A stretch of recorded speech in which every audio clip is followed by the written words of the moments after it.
Hello, team. Evening. Come join me on this Wednesday evening talking about, am I fat? If so, how do I know I'm fat? Off the back of a post that I'd done earlier today, which was me and a kind of what would you describe it as? Kind of like a onesie short suit. Some people think it's very European style.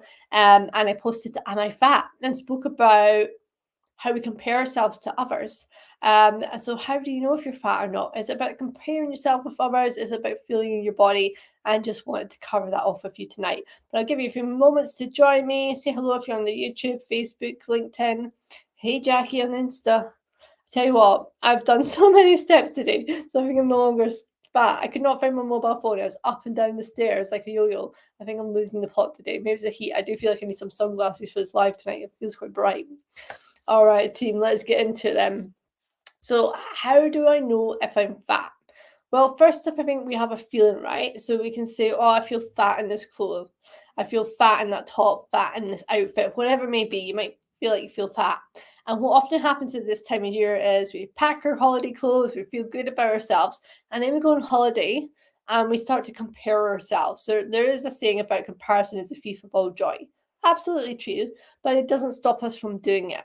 So we start comparing ourselves with other women. What do they look like? Have they got bulges in their belly? Do they have fat arms as I do? What does that look like? How does it show up for you? It might be different. You might notice that everyone seems more toned than you, seems fitter, seems like they dress a little better than you.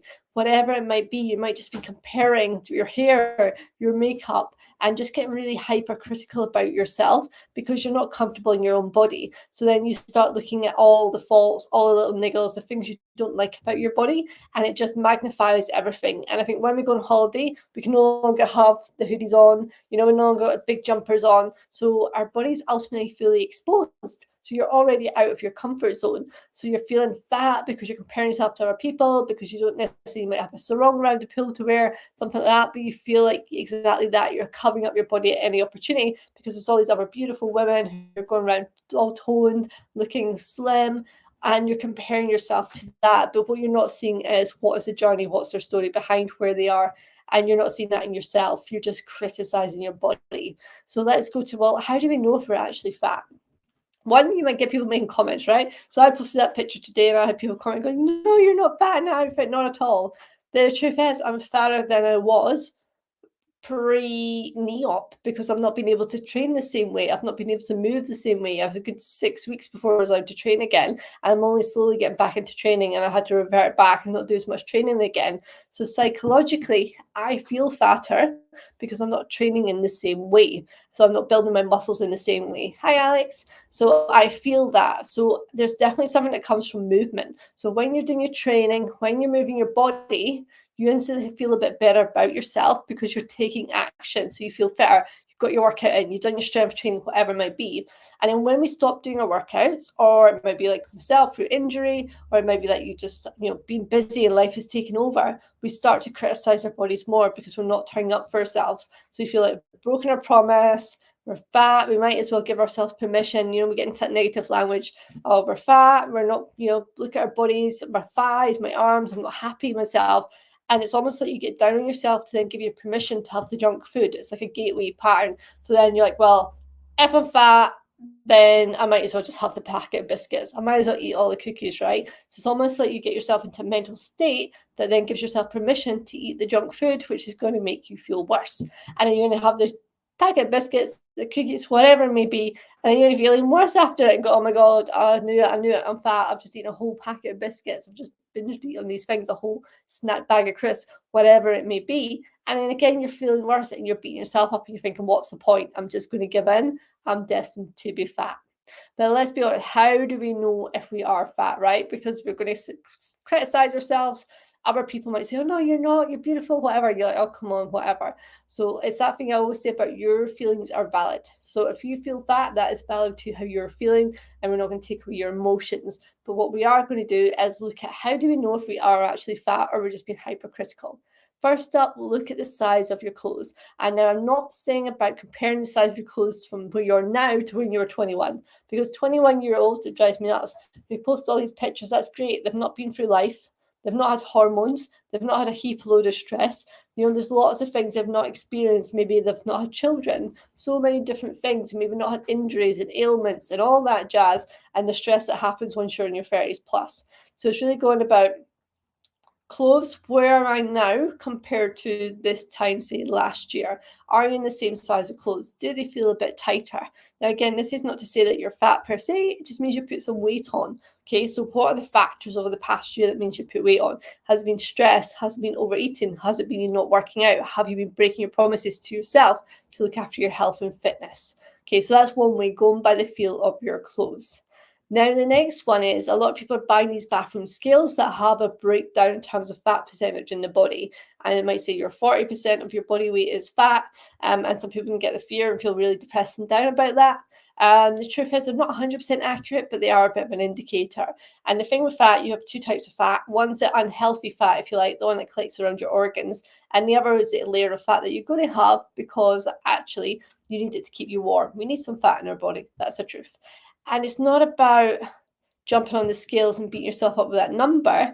Sometimes it's just good to know from health. So if you're looking from a healthy living perspective and you want to, not get any ailments like high blood pressure, strokes is a massive one for women. Obviously, we talk about fatty liver disease, these kind of ailments. If you're worried about your health and knowing your fat percentage is a good indicator, and it can change. But the other thing with the scales, depending on what make they are and how accurate, and maybe not also break down your muscle. So muscle and fat, it doesn't know the difference. It just takes your weight and then it works out that calculation. So you might have a super high tech one that breaks down fat and muscle, then fine, cool. But know that if you don't, and it is just breaking down weight and fat, then it's not 100% accurate. So it doesn't mean you're fat per se. Okay, but there might be something you want to do around that. So again, you can look at things to do. You can't spot reduce the fat, but you can, through nutrition, lose fat all over your body because it will come off all over. The face first, then the boobs, belly last, and especially if you're over 40s, basically our fat goes from our butt, comes around to our bellies, which we all love, and you can't, spot reduce that. So it's working on your nutrition, eating healthier, knowing the foods that work for your body, what don't, making sure you're eating enough. Big problem is people aren't eating enough food. I'm talking about high quality food, and they end up starving themselves and then binging on the foods at the weekend. So it's really looking at what's your nutrition and what are you doing from movement wise and doing your strength training to build your muscle. And that's another factor. So if I get on the scales, yes, I probably put a bit of weight on pre-post-op from not being able to move as much. But if I go on the scales, again, it's not going to tell me, if I go on like one of the BMI ones, it's not going to tell me, oh, actually your BMI is X because you've got X amount of muscle versus fat. It's going to go on and tell me, oh, you might be borderline BMI because it's not taking into account the muscle that I've got. So you can't always go by BMI either. So the machines where you kind of hold on and it gives you your weight, again, fat and BMI, you can't always go with that either.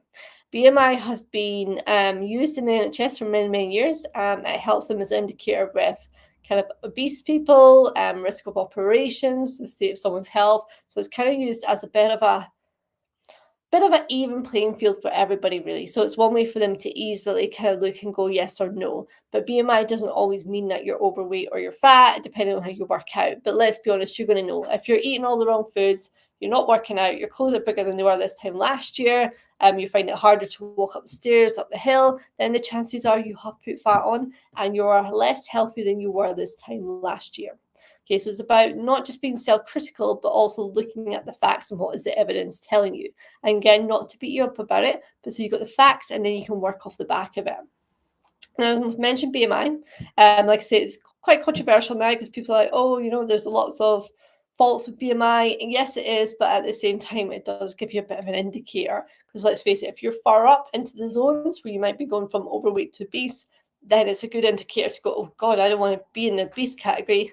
It might give you that little boost to go and do something about it. Okay, so that's another indicator. The next one I'm going to say is the being truthful with yourself. Like we spoke about being hypercritical, but also being truthful for yourself. Like, what are you eating? What have you had to eat today? Is it high quality foods? Is it low quality foods? Have you gone without to starve yourself because you've got a holiday coming up? Like, be critical. No, not critical. I don't want to be critical, but be honest with yourself in terms of what is your diet looking like? What are the foods you're actually eating? What are the things you're drinking? Because if you do want to lose weight and you don't want to give up the wine at the weekend and you don't want to give up the crisps and snacks at the weekend or the takeaway, whatever it might be, that's cool. That's okay. You can still have those things and lose weight, but just be honest about how long it's going to take you to get there. So if you're then beating yourself up because you're like, I'm fat, all the rest of it, then you need to have a bit of a reality check. You can't complain about being fat and beat yourself up while not changing any of your habits. You're just staying in that cycle. And that's not good for you mentally or physically, because then what you're going to do is eat all the comfort foods, so not move your body, not make any changes, and you're going to end up putting on more and more weight. And you're going to feel like, as I said at the start, I've got to give up because I'm just going to be fat. I'm always going to be fat. Right? So if I take the example of myself, yes, I know I put weight on because I've not been able to move as much pre and post-op. Have I changed my eating habits? No, I haven't. There's been a little bit of comfort eating kicked in because I do find it frustrating when I can't train and physically boring as hell. So I'm human too, so I have down days too. But within that, I know that I'm getting back to my training, building my strength, doing my weights. I've done the heaviest weights I've done in a long time. I've not weighed myself yet. I need to find an even better floor. And I'm looking at addressing the comfort eating that's creeped in. I know the full sugar cokes creeped in at the weekend, the crisps have creeped in at the weekend. So I just know that that's happening. So I'm identifying and doing something about it, because those are the foods that are going to make me fat. Okay, so if you think about the sugary drinks, the pastries, the cakes, the cheese, the butter, all these things, if we eat them in this excess, they're going to make us fat. So if these things are creeping in and we're having more and more of them, then the outcome is going to be an expanded waistline. So the body gives us clues. So in terms of the measurements I spoke about, you've obviously got the fit of your clothes, you've got how you're feeling within yourself, you've got your BMI, you've got bathroom skills, some with fat measurements, some don't have, some gyms have them too. Also just looking at what the food you're eating is an indicator too, how much fatty foods, highly calorific foods are you having, drinks as well. And these are all a picture of whether you are fat or whether you've been hypercritical. We're always going to be a bit critical about our bodies, let's be honest. Everyone looks back at pictures and goes, oh, I don't like that, I don't like that. And that's more likely to happen when you haven't been looking after yourself. So if you go on holiday, you've not done your fitness, you've not been into your nutrition, then you're going to be hypercritical when you come back and look back at your photos, because you feel like, oh, I've been eating the pastries, I had a bit of a month beforehand, I didn't lose the weight I wanted to before on holiday. So you're already getting into that mindset and that rhythm.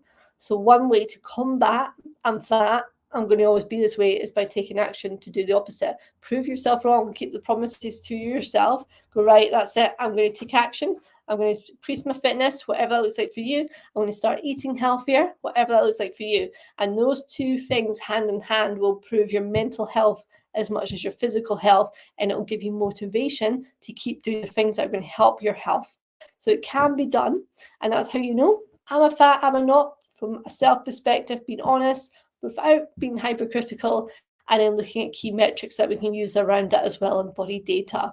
What I would say about fat is not about fat shaming. I know there's a lot out there about body confidence and being proud in your body. I actually think it's gone too far. I think it's now quite dangerous, because then a lot of people are told, have body confidence, love the shape you are, but at what cost? So it's okay to love the shape you are when you end up in all these medications and your risk of stroke and heart attack, diabetes, and all these illnesses because, well, it's okay because I've got body confidence, I love my shapes. So I do think it's not to criticize people who are obese and overweight. It's more about, actually, I just think it's people not being real with what's going on in their bodies. And I know it's difficult. I've been there myself, I was 18 plus, and I know it's difficult to face into those challenges, face into those feelings and what causes us to overeat. A lot of it is about pushing our emotions down, and that can be quite hard to face. But honestly, if you're struggling with that, start off with the training. You start off with the training, it'll help make better informed choices around nutrition. Start with that. And if you're still stuck in the cycle and you've tried quite shall I say, quite extreme things, whether it be injections or operations, and you're still stuck, then it's time to go and see a therapist about it. Because the truth is, yes, have body confidence, love your curves, all that stuff, but to a point, okay? When you start hitting the overweight top scale, the obese scale, it's going to impact your health. You do get a choice. If you're happy with that and you're going to take whatever happens, then fair enough. But personally, for me, I like to think about longevity, having a healthy life, which enables me to do all the things I want to do. I hate running, but you know what? If I want to run, I can run. I can get up the stairs. I can squat. I can do all the things I want to do day to day so that I age well as an independent, strong woman, opposed to aging with a whole heap of health issues and always being at the doctors and feeling rubbish about myself and then beating myself up. So for me, that is the choice. The choice is continue down the route, keep going. If you're happy with that, knock yourselves out. Wish you all the best. Alternatively, fat women can get healthy. I'm proof of that. Yeah, it's a road, it's a journey, as they all say, but there's lots of positives around doing that. So, like say, that's how you know you're fat.